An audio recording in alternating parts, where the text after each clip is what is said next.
સીતારામ મિત્રો, કુંભ મેળો એ આસ્થા, આધ્યાત્મય, રહસ્ય અને રોમાંસનો સંગમ છે। મિત્રો, કુંભ મેળો એ ભારતીય સંસ્કૃતિનો એક મુખ્ય ધાર્મિક અને સાંસ્કૃતિક પ્રસંગ છે, જે દર 12 વર્ષે કોઈ ચોક્કસ સ્થળે યોજાય છે।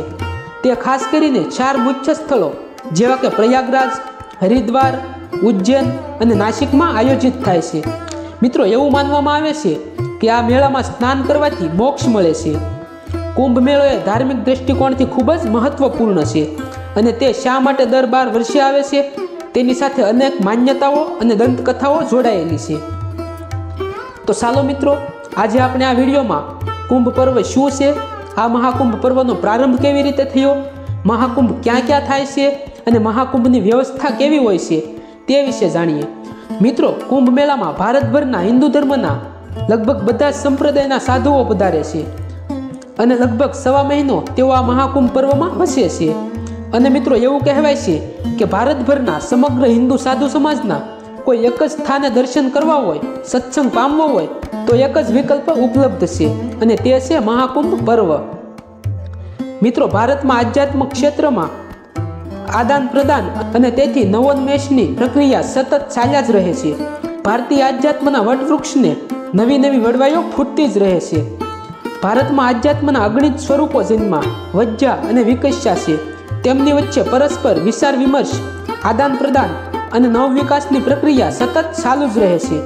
આ પ્રક્રિયા માટેના અનેક માધ્યમો આપણી પાસે સદીઓ સહસ્ત્રાબદીઓથી છે। આમાંનું એક માધ્યમ એટલે મહાકુંભ પર્વ। તો ચાલો મિત્રો, આપણે સૌથી પહેલા એ જાણીએ કે મહાકુંભ પર્વ શું છે। મિત્રો, જેને આપણે લૌકિક ભાષામાં કુંભ મેળો કહીએ છીએ તે વસ્તુહ મેળો નથી, પરંતુ એક મહાન પર્વ છે, અર્થાત તે મહાકુંભ પર્વ છે।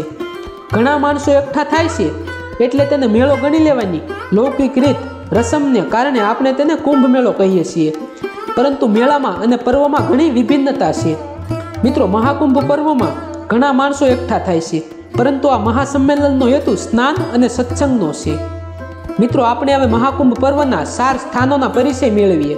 આ 4 સ્થાનો, એક હરિદ્વાર, બીજું પ્રયાગરાજ, ત્રીજું નાસિક ત્રંબક અને ચોથું ઉજ્જૈન।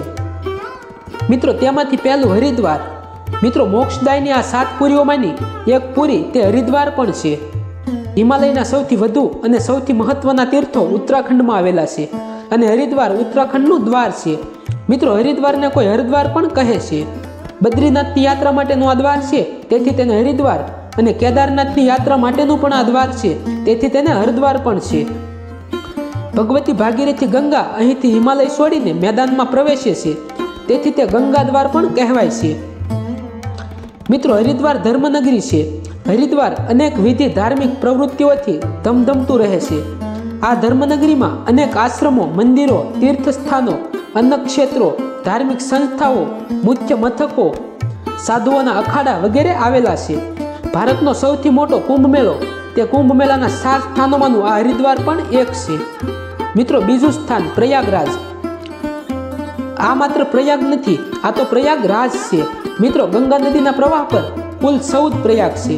હિમાલયમાં તો અગણિત પ્રયાગ છે, પરંતુ આ સર્વ પ્રયાગમાં આ પ્રયાગરાજ સર્વશ્રેષ્ઠ ગણાય છે। મિત્રો, 2 નદીઓના સંગમને પ્રયાગ કહેવામાં આવે છે।